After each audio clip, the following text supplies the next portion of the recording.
You ever wake up one morning and realize your neighbors just declared war on your whole life? That's how my Tuesday started, coffee in hand, watching Karen. Yeah, that Karen comes storming out in a pink silk robe, mascara already running, screaming at a work crew tearing through her rose garden like they were filming a reality show, and I'd just signed her eviction notice. Roses flying everywhere.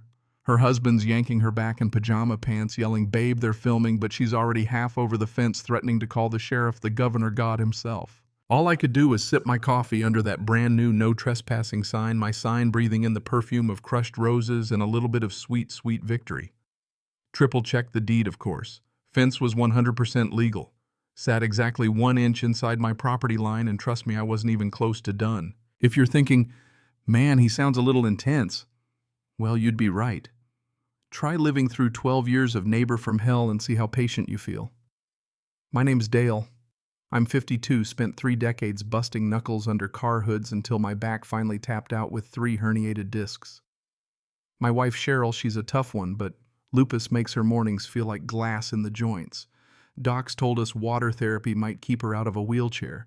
So for 15 years we saved everything generic cereal, rusted out pickups, skipped every vacation just to scrape up enough for this slice of lakefront heaven.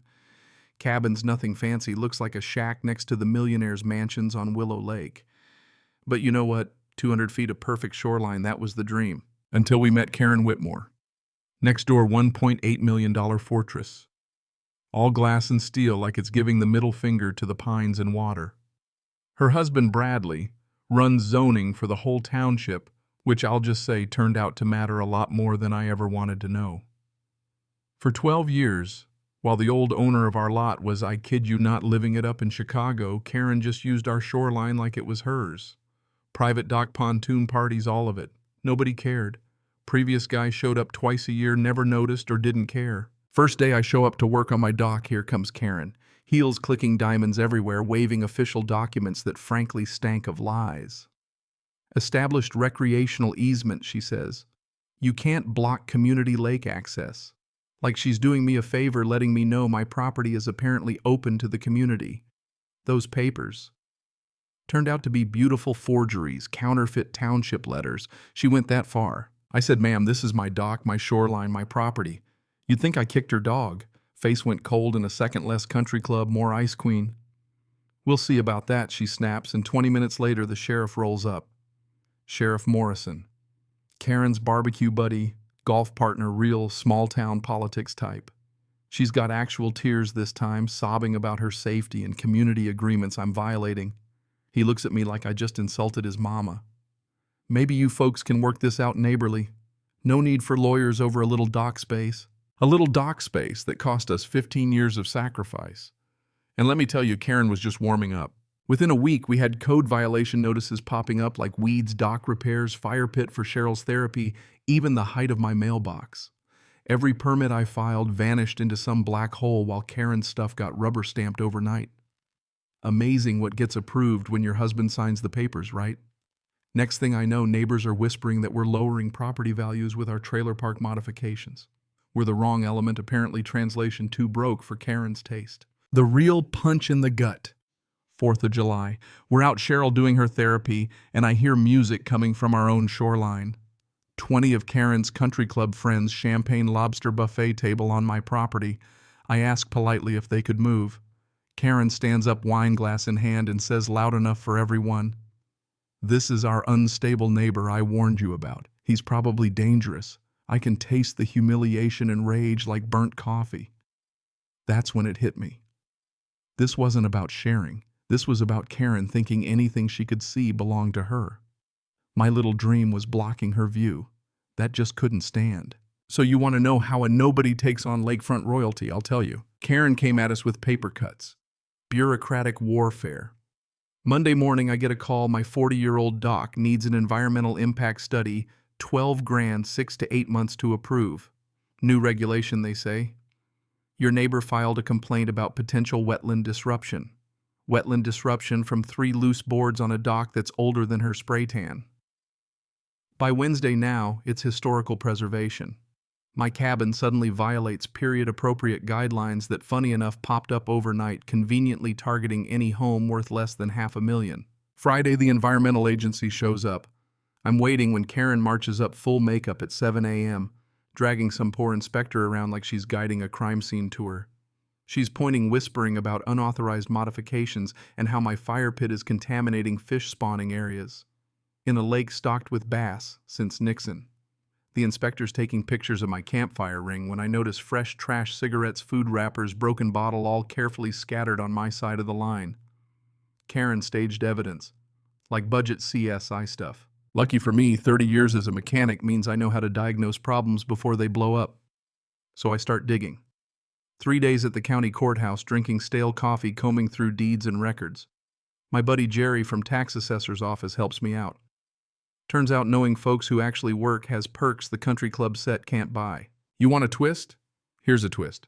Karen's dock sticks 15 feet into public water. No permits. Boat lift illegal. Underwater LED lights banned in spawning zones. But here's the big one. My property survey shows Karen's dad messed up the original sale. My land actually goes 25 feet further east than anyone realized. Half her outdoor kitchen, her pool deck, her roses, they're on my land. Jerry mentioned quiet title action, a legal move where the loser pays for a new survey. Keeps the wannabes honest. The new survey poetry. Metal stakes through Karen's prize-winning lawn, marking the true line while she watched. Her face went white as primer. Next, I filed complaints with the state about her illegal structures. DNR Inspector Frank showed up, an old hand immune to drama. He took one look at her setup and started writing violations faster than a cop at a speed trap. Ma'am, these need removal in 30 days or it's $5,000 a day. Karen tried crying. Frank shrugged. Should have pulled permits. Ignorance of the law isn't a defense. Law. Karen lost it at the next township meeting, ranting about me destroying the community. Hired high-dollar lawyers to challenge everything the survey DNR authority, even my right to file complaints as the new guy. But she made the classic mistake. She picked a fight with someone with nothing left to lose. After that, it got ugly. Early morning concerts aimed at our bedroom window. Floodlights on our house all night. Weekly noise complaints for doing repairs during legal hours.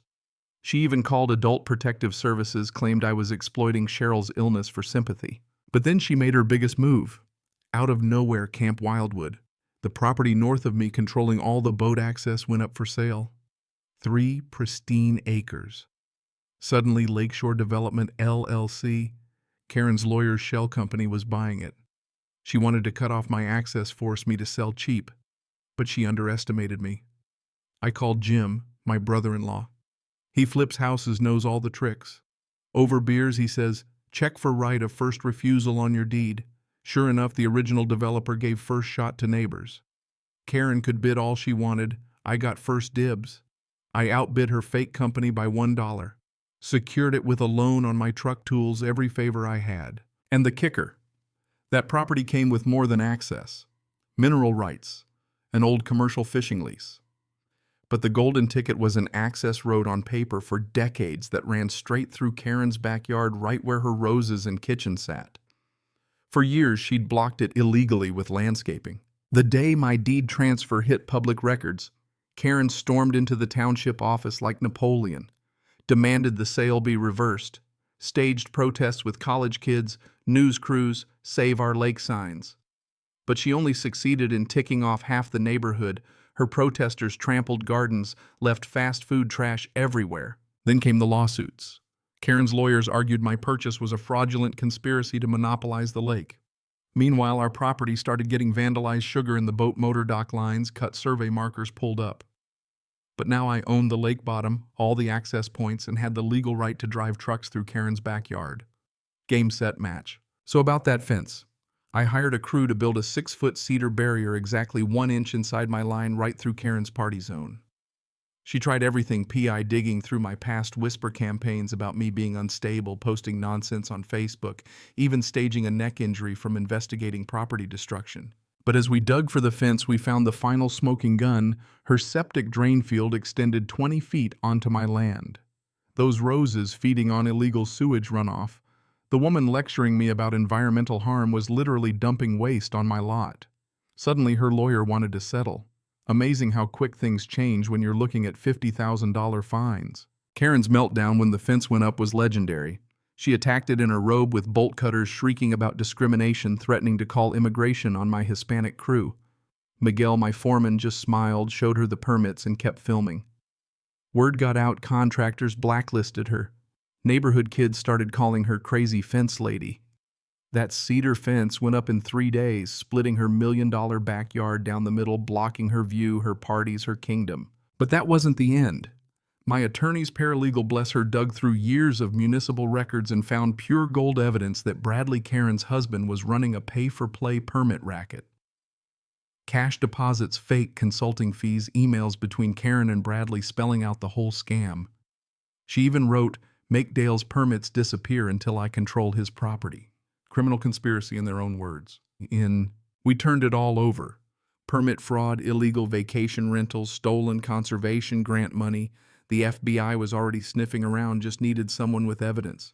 Agent Martinez, white-collar crime, asked if I'd help them catch Karen in the act. I figured let her dig her own grave. So we started building a coalition. Margaret from the local environmental group had years of data on Karen's violations, dead fish, algae blooms, all tied to Karen's dock lights and runoff. Lisa, an investigative journalist, connected the dots to other victims, small businesses, bankrupted elderly folks harassed. The legal team mapped out a RICO case, civil rights violations, federal racketeering, the works. We planned a community lake festival the same day as Karen's big gala. She tried everything to sabotage it, chemical attacks at night caught in 4K on my security cameras, hired vandals who I scared off with a flashlight and baseball bat, even false police reports about terrorist threats and my dangerous veteran behavior. FBI raided her house the same day the sheriff came to investigate me. Timing is everything. Her final move, bribing the county supervisor with a suitcase full of cash, caught on hidden microphones.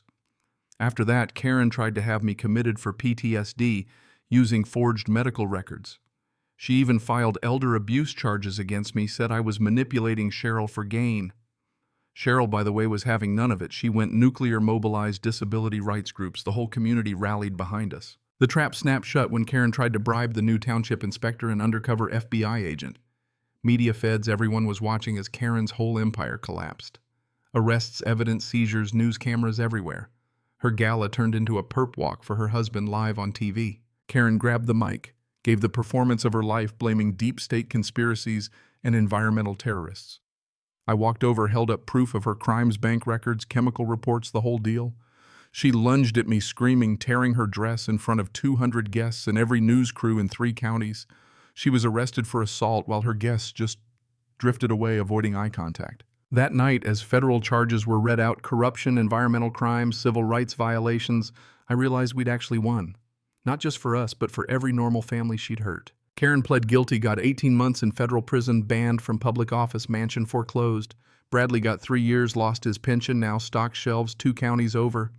We settled our lawsuit for $250,000, covered our costs, but the real prize was the permanent order: Karen can't come near our lake again. Our little corner of Willow Lake became Cheryl's Cove, accessible swimming for the disabled youth fishing program's real environmental recovery. Fish came back, water cleared up. The scholarship fund we set up with settlement money has already sent a dozen kids to study environmental law and conservation. Local guides say it's the best fishing in decades. Most days I just sit on the dock with Cheryl, breathing in clean air, listening to kids laugh and splash where Karen used to dump chemicals. Sometimes I see her name pop up in local arrest reports, always for something petty. She's a cautionary tale now, a punchline at community meetings. Here's the part that sticks with me: if you take on corruption, be ready for war. But don't give up. The good guys really can win, even if it takes 12 years and a 6-foot fence. And justice tastes even better than revenge. So, now I want to hear from you. Where do you draw the line with neighbors? What's your wildest revenge story?